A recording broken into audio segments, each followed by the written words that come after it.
Want to study in Germany? Then Excella is the best option. Admissions with scholarships available. Call 9881 96666. Hi viewers, welcome to iDream. నేను మీ host Aparna. ఈరోజు మనం స్పెషల్గా డబ్బుల గురించి మాట్లాడుకోబోతున్నాం. మరి జీవితంలో మనీ చాలా ముఖ్యమైపోయింది కదా. మనం ఒక అడుగు ముందుకు వేయాలన్నా కూడా డబ్బు కావాల్సిందే అన్నట్టుగా అయిపోయింది.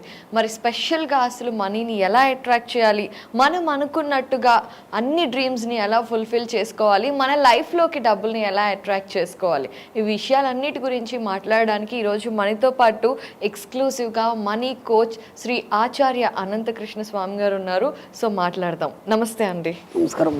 ఎలా ఉన్నారు? బాగున్నానమ్మా. అనంతకృష్ణ గారు, మీరు మనీ గురించి చాలా అవేర్నెస్ క్రియేట్ చేశారు. అసలు మైండ్ఫుల్గా మనీ గురించి ఆలోచించడం అనేది మనకి చాలా తక్కువగా ఉండేది, కానీ మీ వీడియోస్ వచ్చిన తర్వాత చాలామంది ఆలోచన విధానంలో మార్పులు వచ్చాయి.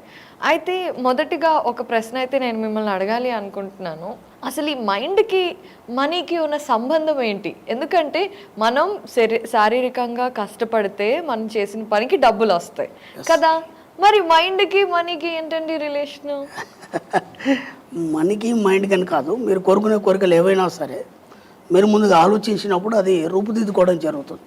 ఓకే, అలాగే డబ్బు కూడా మనం ఏం చేస్తామంటే సృష్టించుకోవడం అనేది జరుగుతుంది.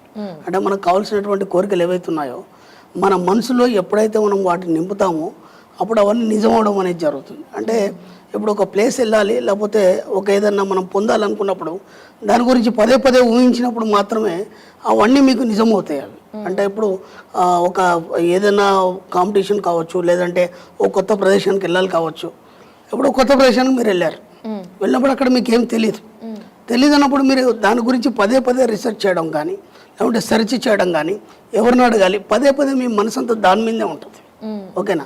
అలా ఉన్నప్పుడు ఏమవుతుందంటే మీ ఆలోచన తరంగాలన్నీ ఒకే విషయం మీద ఎప్పుడైతే ఏకీకృతం అవుతాయో అప్పుడు ఆ విషయంలోంచి మీకు కావాల్సినవన్నీ సృష్టించుకోవడం అనేది జరుగుతుంది. అలాగే మన సబ్జెక్ట్లో మనీ కాబట్టి మనీని మనం సృష్టించుకుంటాం, అంతే. అది ఓకే. అయితే సో ఆలోచనల ద్వారా, మనం ఆలోచించే విధానం ద్వారా మనం మనీని సృష్టించుకోవచ్చు. ఓకే. అయితే ఇక్కడ చిన్న ఒక డౌట్ అండి, అడగచ్చా? అడగండి. ఇప్పుడు మీరు అన్నారు మన ఆలోచనలన్నీ ఎక్కడైతే ఏకీకృతం అవుతాయో అప్పుడు మనం దాన్ని ఆటోమేటిక్గా సబ్ కాన్షియస్ కానీ మనం సృష్టించుకుంటాము అనేసి. అయితే ఇది అన్రిలేటెడ్ టు మనీ అనుకోండి, కానీ related to the point. So ఇప్పుడు కొంతమంది ప్రేమించుకుంటారు, ఇలా లవ్ అనే ఎమోషన్లో ఉంటారు కదా, వాళ్ళ ఆలోచనలన్నీ ప్రేమించిన మనిషి మీదే ఏకీకృతం అవుతాయి, కానీ ఫెయిల్ ఎందుకు అవుతాయి? ఇక్కడ ఏమవుతుందంటే మన సబ్జెక్ట్లో ఎక్కడ కూడా చిన్న నెగిటివ్ అనేది రావద్దు. ఓకే.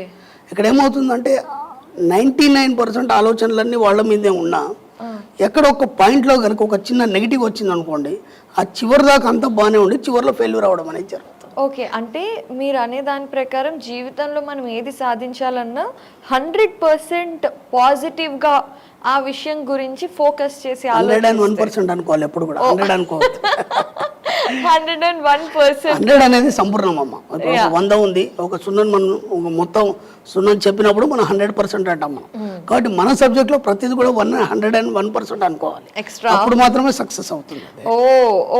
అక్కడ కూడా ఒక పాయింట్ తగ్గించదు మనం. 101% అని చెప్పుకున్నప్పుడు సక్సెస్ అవుతుంది. వండర్ఫుల్ అండి. సో అయితే ఇప్పుడు మనం ఫుల్గా పాజిటివ్గా ఆలోచించినప్పుడు ఖచ్చితంగా మనీని సృష్టించుకోవచ్చు అని చెప్తున్నారు. అది ఎలాగో మనం బోల్డ్ అని ఎపిసోడ్స్లో మనం తెలుసుకుందాము. అయితే ఇప్పుడు సో అసలు మీరు ఈ దారిలోకి ఎలా వచ్చారు, మీకు ఎలా ఈ విషయాల గురించి తెలిసాయి అనేది తెలియచేస్తారా? ఏం లేదమ్మా, మనీ గురించి అందరూ కూడా చాలా ప్రయత్నాలు చేస్తారు. సామాన్యంగా ఎలా ఉంటుందంటే ఒక వ్యక్తి జీవితం సరిగా సాగనప్పుడు మనం ఏం ఆలోచిస్తామంటే ముందుగా ఒక జ్యోతిష్యుని కాంటాక్ట్ చేయడం కానీ, లేదంటే మనకు తెలిసినటువంటి ఎవరైనా దేవుడిని కాంటాక్ట్ చేయడం కానీ, అంటే దేవుడి దర్శనానికి వెళ్ళడం కానీ, మనకు కావాల్సిన మొక్కులు మొక్కుకోవడం కానీ, ఇవే ఉంటాయి. ఎందుకంటే ఇంకా మనకు కొత్త పద్ధతి అని తెలియదు కదా. మనకు కావాల్సిన పొందడానికి ఏం చేస్తాం, మన పరిస్థితి బాగాలేదు కాబట్టి ఒక జ్యోతిష్యుడి దగ్గర పోతాం మనం. ఇలా ఎందుకు ఉంది, నేను అనుకున్న సాధించలేకపోతున్నాను, లేదా ఫెయిల్ అయిపోతున్నాను, లేదా నేను ఏది కూడా గోల్ రీచ్ కాలేకపోతున్నాను, ఎప్పుడు కూడా ఫెయిల్యూర్ వస్తుంది, లేదా ఓ బిజినెస్ పెట్టాను ఫెయిల్ అవుతుంది, ఎందుకు ఇలా అన్నప్పుడు మనం వేరే దగ్గరికి వెళ్తాం, ఒక జ్యోతిష్యుడిని కాంటాక్ట్ చేస్తాం. అందుకంటే ఇంకా మనకు వేరే విషయాలు తెలియదు. ఓకేనా? అతడి దగ్గర వెళ్ళినప్పుడు అతడు గ్రహస్థితులను బట్టి ఏదో చెప్తాడు, దాన్ని బట్టి మనం పరిహారాలు చేసుకుంటాం. అది 100% సక్సెస్ అవుతుందా అంటే కొందరికి సక్సెస్ అవుతుంది, కొందరికి కాదు. ఎందుకంటే వాళ్ళ నమ్మకాన్ని బట్టి అంతే తప్ప అవన్నీ మన సబ్జెక్ట్లో లేవు. మన సబ్జెక్ట్లో జ్యోతిషం ఉండదు, దేవుళ్ళు ఉండవు, పూజలు ఉండవు, మన సబ్జెక్ట్లో ఉండవు. ఆ సబ్జెక్ట్ అంతా వేరు మళ్ళీ. కరెక్ట్. అలాంటప్పుడు నేను కూడా చాలా చేస్తున్నాను. దేవుళ్ళు, పూజలు, జ్యోతిషం ఇవన్నీ కూడా నేను కూడా జ్యోతిషం చెప్తాను, అలాగే పౌరోహిత్యం చేస్తాను. ఇవన్నీ కూడా నేను చూస్తున్నాను. ఎంతోమంది గురువుల దగ్గర తిరిగాను, ఎన్నో సాధనలు చేశాను, అన్నీ చేశాను. ఎక్కడ కూడా నాకు డబ్బు రాలేదు. మన సబ్జెక్ట్ ఏంటంటే మెయిన్ డబ్బు. మనకి ఈ రోజుల్లో మనం జీవించాలి, హాయిగా సులభంగా సుఖంగా ఉండాలి అన్నప్పుడు మనకి ఈ యొక్క కలియుగంలో కావాల్సిన డబ్బే. డబ్బు యొక్క ప్రాముఖ్యత ప్రతి దగ్గర ఉంది. లేచి నుంచి పడుకున్నప్పుడు డబ్బే కావాలి. డబ్బు అనేది రావట్లేదు. దానికి సంబంధించినటువంటి ఎన్నో సాధనలు కూడా చేయడం జరిగింది. ఎందుకంటే మనకి ఏం చెప్తారంటే ఒక లక్ష్మీ సాధన లేకపోతే కుబేర సాధన ఇలాంటి సాధనలు చెప్తారు ఎవరైనా గురువులు కానీ డబ్బు రావాలన్నప్పుడు. అలాంటివి కూడా అన్నీ చేస్తున్నాం కానీ డబ్బు రాలేదు. ఎందుకు రాలేదు? ఇప్పుడు ఒక సిస్టంలో పోయినప్పుడు రావాలి కదా. ఎన్ని ప్రయాలు చేసినా ఎందుకు రాలేదు అనే దాని మీద నేను కూడా చాలా రీసెర్చ్ చేసి ఎన్నో పుస్తకాలు చదివి ఎంతోమందిని సంప్రదించి ఎన్ని రకాల ప్రయత్నాలు చేసినా నా బాల్యం అంతా ఈ రీసెర్చ్లోనే పోయింది. అక్కడ కూడా వాటి వల్ల డబ్బు రాదని తేలిపోయింది. మీరు నమ్మకం పెట్టుకొని చేయలేదా? 101% నమ్మకం పెట్టుకొని చేశాను. గురువులు ఎలా చెప్పారో అలాగే చేశాను. నేను ఒక్కరిని చేయలేదు, నేను గురువుల సమక్షంలోనే అన్నీ చేశాను. అయినా సక్సెస్ కాలేదు. అంటే డబ్బు రాలేదు. మిగతా ఇంకా కావాల్సిన అన్ని ఏది అవసరాలు అవన్నీ తిరగడం అది వేరు కదా. నాకు కావాల్సిన డబ్బు ఒకటే నా మైండ్లో ఉంది. డబ్బుతోనే ఏదైనా మనం సాధించవచ్చు. ఇది కాకుండా దీని ఆవల అంటే బియాండ్ దిస్ ఇంకేమన్నా ఉందని ఆలోచించినప్పుడు అప్పుడు ఈ సబ్జెక్ట్ అనేది దొరికింది నాకు. ఓకే, మరి ఈ సబ్జెక్ట్ ఎంతవరకు కరెక్ట్? దీనికోసం కూడా అప్పుడు ఇంకా మనకు డిజిటల్ మార్కెట్ లేదు, మనకి ఇవన్నీ తెలియదు. అప్పుడు వాట్సాప్లో యూట్యూబ్లో అవన్నీ లేవు. దానికోసం ఆ పుస్తకాలలో పేపర్లలో అన్నీ రీసెర్చ్ చేసి దాని మీద చాలా పరిశోధనలు చేసి ఎన్నో క్లాసులకు కూడా నేను అటెండ్ కావడం అనేది జరిగింది. అటెండ్ అయిన తర్వాత కూడా వాళ్ళు ఏమేమి చెప్పారో అవన్నీ కూడా చేశాను. ఎక్కడ కూడా రిజల్ట్ కనిపించలేదు. కనిపించినప్పుడు ఎందుకు ఇప్పుడు ఒక సిస్టంలో పోయినప్పుడు రిజల్ట్ కనిపించాలి కదా, ఎందుకు కనిపించలేదు అనే విషయం మీద మళ్ళీ నా సొంతగానే నేను పరిశోధన చేయడం జరిగింది. చాలా పరిశోధన చేసిన తర్వాత దాదాపు ఒక ఏడాది ఒంటరిగా కూర్చొని ఆ సబ్జెక్ట్ మీదే కూర్చున్నాను. ఇంకా వేరే ఆలోచనలు లేవు నాకు. తర్వాత అప్పుడు ఒక్కొక్కటిగా అర్థమవుతూ వస్తుంది. డబ్బు రావాలనుకున్నప్పుడు ముందు నీలోంచి ఏమేమి తీసేయాలి, ఏమేమి తీస్తే డబ్బు వస్తుంది, డబ్బుని ఎలా ఆకర్షించాలి, డబ్బుని ఎలా సృష్టించుకోవాలి. కేవలం మన సబ్జెక్టులో డబ్బే కాదు, మీకు కావాల్సిన వాటిని ఏదైనా సృష్టించుకోవచ్చు. అలా ఒక్కొక్కటిగా అర్థమవుతూ వస్తుంది.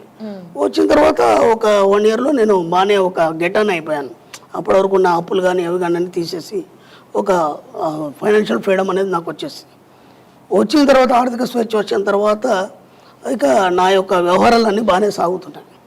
కానీ మళ్ళీ ఒక్క మాట గుర్తుకొచ్చింది, మా గురువుగారికి ఇచ్చిన మాట, ఏ విద్య అయినా నీ కోసం కాదు, ఇతరులకు లోక కళ్యాణానికి ఉపయోగపడాలని. అప్పుడు నేను మెల్లిగా ఈ సబ్జెక్టు బయటికి తీసుకొద్దామని చెప్పేసి మీడియా ద్వారా మెల్లిమెల్లిగా బయటికి తీసుకురావడం జరిగింది. ఓకే.